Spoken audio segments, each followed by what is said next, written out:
विशेष करके film city को लेकर के अगर बात करें तो सरकार ने ज़मीन एक्वायर कर लिया है, उसका प्रपोजल जो है सरकार तैयार कर रही है। सेंसर बोर्ड को लेकर के बात हुई है जो एक बड़ी समस्या है बिहार के लोगों के। एक सवाल हम जरा सा अलग से करेंगे कि जो कलाकार हैं उनके मन में ये बातें पनप रही हैं कि कला किसी क्षेत्र की घेराबंदी में नहीं रह सकती। कला अगर भारत का है तो पाकिस्तान के लोग भी देखते हैं, और पाकिस्तान का है तो भारत के लोग भी देखते हैं या अन्य देशों के लोग भी देखते हैं। तो कहीं ना कहीं इस तरह का जो काम शुरू हुआ है तमाम राज्यों के द्वारा, क्या ये सही है? कान, नाक एवं गला की समस्या से है परेशान तो डॉक्टर अभिषेक कुमार है बेहतर समाधान। ENT surgeon doctor Abhishek Kumar नई तकनीक से दे रहे हैं बेहतरीन सेवाएं। संपर्क करें दवाई वाला मेडिकल, डॉक्टर कौशल्या चौक से 10 मीटर पश्चिम, थावे रोड, गोपालगंज। नमस्कार, ग्राउंड जीरो से मैं मनीष ऋषि, और अभी आप जिन्हें कैमरा स्क्रीन पर देख रहे हैं, परिचय के लिए नाम धनंजय चौबे हुआ और बिहार सिनेमा एवं संस्कृति समिति के राष्ट्रीय महासचिव हैं, पत्रकार हैं। स्वागत है सर सबसे पहले चैनल में आपका। बहुत बहुत धन्यवाद आपका मनीष जी। और जिस विषय को ले करके आप जो है आतुर हैं, जो कुछ जानना चाहते हैं। कल आपका फोटो सोशल मीडिया पर हम लोगों ने देखा जिसमें आप बिहार के कला संस्कृति मंत्री से, आप हैं अनिकेत मिश्रा जी हैं, संजय जी हैं, ये प्रतिनिधि मंडल कल मिलने गया जैसा कि मंत्री ने समय दिया था। क्या बातें हुई? देखिए, माननीय कला संस्कृति मंत्री बिहार सरकार के श्री जितेंद्र कुमार राय जी हैं जी। बिहार के कलाकारों का जो दर्द है उसको कहीं ना कहीं हम लोगों ने एक आंदोलन की शुरुआत की। पटना में जो है 2 जुलाई को बैठक किया था और हज़ारों की संख्या में कलाकार वहाँ एकत्र हुए। हम लोगों ने इस विषय का ज्ञापन जो है पिछले 2 जुलाई को जो है सरकार को दिया था, और कहीं ना कहीं सरकार ने उसको संज्ञान में लिया है। और मंत्री जी से जो वार्ता हुई है उस संदर्भ में आपको बता दूं कि सरकार ने जो संकेत हमें दिया है वह काफ़ी सकारात्मक है। और विशेष करके फिल्म सिटी को लेकर के अगर बात करें तो सरकार ने ज़मीन एक्वायर कर लिया है, उसका प्रपोजल जो है सरकार तैयार कर रही है। सेंसर बोर्ड को लेकर के बात हुई है जो एक बड़ी समस्या है बिहार के लोगों के लिए, कि बिहार की संस्कृति को कहीं ना कहीं ये तथाकथित गाने वाले लोग जो हैं, जो गायक हैं, व्यास हैं, और फिल्म में भी कुछ हद तक अश्लीलता, डबल मीनिंग के जो शब्द हैं, इसको अब ये जो अश्लीलता जो है ये भोजपुरी का पहचान बन चुका है। तो हाँ, बिल्कुल वही बात मैं कह रहा था। तो इससे जो है कहीं ना कहीं पार पाने के लिए हम जो है प्रयासरत हैं कि इस पर कैसे अंकुश लगाया जाए। और इस संदर्भ में माननीय मंत्री जी ने कहा कि इसका क्या जो है सिस्टम हो सकता है, किस तरह से इस पर अंकुश लगाया जा सकता है। हम लोगों ने एक सेंसर बोर्ड की भी मांग की थी, 10 सूत्री मांगों में एक सेंसर बोर्ड भी है, क्योंकि जो केंद्रीय फिल्म प्रमाणन बोर्ड है मुंबई में, सेंसर बोर्ड, वो कहीं ना कहीं भोजपुरी के उन शब्दों को या उस प्रस्तुति को शायद नहीं समझ पाता है जिसमें अर्थ का अनर्थ जो है हो जाता है। और ये डबल मीनिंग के शब्द जो है कहीं ना कहीं जब ग्राउंड पे उतरते हैं, जब हम लोगों के सामने से गुजरते हैं, तो बड़ा दर्द होता है कि किस तरह से भोजपुरी का जो है चित्रण किया जा रहा है। ये भोजपुरी संस्कृति नहीं है।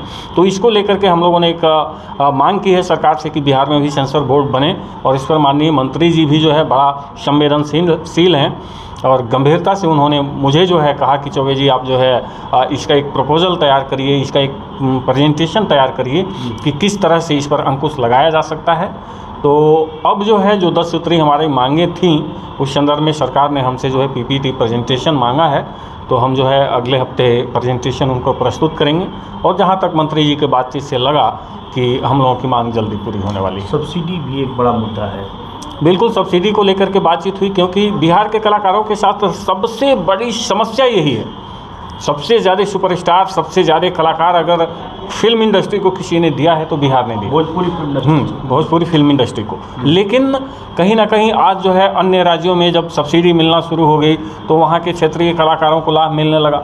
अब जो है उत्तर प्रदेश सरकार अगर अपने उत्तर प्रदेश के कलाकार को अलग से पारिश्रमिक देती है तो कोई भी निर्माता, निर्देशक बिहार के किसी कलाकार को क्यों रखेगा? बिल्कुल। एक तो सरकार उनको पेमेंट दे रही, और दूसरा अगर वो बिहार का कलाकार रखता है तो निर्माता को अपने जेब से पेमेंट देना पड़ेगा। तो यह घाटा कोई क्यों सहेगा? इसको लेकर के कहीं ना कहीं बिहार के कलाकार जो है बेरोजगार हो गए। और यही मुद्दा हम लोगों ने जो है 2 जुलाई को और विगत 2-3 महीने से लगातार जो है चर्चा में है कि हम लोग भी बिहार सरकार से सब्सिडी की मांग करें। माननीय मंत्री जी के सामने यह बात रखी गई और उन्होंने कहा कि हालांकि हमारे पास थोड़ा सा राजस्व की कमी है लेकिन फिर भी हम विचार करेंगे। उन्होंने जो है स्पष्ट रूप से कहा कि हम सब्सिडी देंगे, हम लोकेशंस देंगे, हम सरकारी गेस्ट हाउसेज हैं उसको देंगे फ्री में, और शांति सुरक्षा की व्यवस्था देंगे, सिंगल विंडो सिस्टम की भी बात कर रहे हैं कि आपको जगह जगह भागना नहीं पड़ेगा। सिंगल विंडो जो है व्यवस्था रहेगी कि आपका एक जगह से सारा काम हो। और यहाँ तक माननीय मंत्री जी ने कहा कि हम कोशिश करेंगे, जैसे उत्तर प्रदेश में है कि काफ़ी समय लग जाता है सब्सिडी के इंतज़ार में, 1 साल 2 साल 3 साल तक लग जाते हैं। उन्होंने कहा कि हम ऐसी व्यवस्था नहीं देंगे, हम ऐसी व्यवस्था देंगे कि हमारा जो है मैक्सिमम 45 डेज 45 दिन के अंदर अंदर बिहार में जो लोग फिल्म निर्माण के लिए आएंगे उनको हम सब्सिडी दे देंगे। तो इस पर भी बातचीत चल रही है और इसका रूपरेखा तैयार किया जा रहा है। ये खाका, ये ढांचा जैसे ही तैयार हो जाता है सरकार जो है इस पर विचार करेगी। अच्छा, एक सवाल हम जरा सा अलग से करेंगे कि जो कलाकार हैं उनके मन में ये बातें पनप रही हैं कि कला किसी क्षेत्र की घेराबंदी में नहीं रह सकती। कला अगर भारत का है तो पाकिस्तान के लोग भी देखते हैं, और पाकिस्तान का है तो भारत के लोग भी देखते हैं या अन्य देशों के लोग भी देखते हैं। तो कहीं ना कहीं इस तरह का जो काम शुरू हुआ है तमाम राज्यों के द्वारा, क्या ये सही है? नहीं, देखिए, कुछ हद तक ये बिल्कुल सही है। कला को घेराबंदी में नहीं रखा जा सकता। ये बात जो है दर्शक के लिए है कि आप उत्तर प्रदेश में बनाएं, बिहार में बनाएं और पूरी दुनिया में उसको रिलीज़ करें, पूरी दुनिया के लोग देखते हैं। लेकिन जो बनाने की सुविधा है, जो व्यवस्था है, वह तो स्थानीय सरकार अपने स्तर पर अगर करती है तो ये ज़्यादा से ज़्यादा बनेंगे। आपकी कला, आपका पर्यटन, आपके दर्शनीय स्थान जो हैं ये देश दुनिया में पहुंचेंगे। सरकार को इससे बेनिफिट है, सरकार को इससे फ़ायदा। उत्तर प्रदेश सरकार को काफ़ी फ़ायदे हो रहे हैं, मध्य प्रदेश सरकार को फ़ायदे हो रहे हैं। आप सोचिए, अगर बिहार में फिल्मों की शूटिंग बढ़ती है, शूटिंग अगर ज़्यादा से ज़्यादा होगी तो कितने लोगों को प्रत्यक्ष और कितने लोगों को अप्रत्यक्ष रूप से जो है रोज़गार का लाभ मिलता है। सरकार को रेवेन्यू मिलेगा, सरकार को जो है रेवेन्यू मिलने के साथ साथ यहाँ जो है रोज़गार का बढ़ावा होगा, ट्रांसपोर्टेशन वालों को फ़ायदा होगा, होटल वालों को फ़ायदा होगा, रेस्टोरेंट वालों को फ़ायदा होगा, यहाँ के कलाकारों को फ़ायदा होगा। ठीक है, तो इस तरह से कई सारे डायरेक्ट और इनडायरेक्ट जो है वो रोज़गार के साधन उपलब्ध हो जाते हैं। लोगों को रोज़गार मिलता है, कलाकारों को काम मिलेगा। हमारे यहाँ के जो दर्शनीय स्थल, उसको अगर हम सिनेमा के माध्यम से, सोशल मीडिया के माध्यम से अगर देश दुनिया के पटल पर लाते हैं तो जाहिर सी बात है कि इससे जो है टूरिस्ट वो अट्रैक्ट होंगे, जो पर्यटक हैं वो अट्रैक्ट होंगे। इन्हीं सब चीज़ों को देखते हुए अन्य राज्यों में इस तरह की व्यवस्था की जा रही है। इससे सरकार को कोई घाटा नहीं है, सरकार के राजस्व में इससे बढ़ोतरी होने वाली है।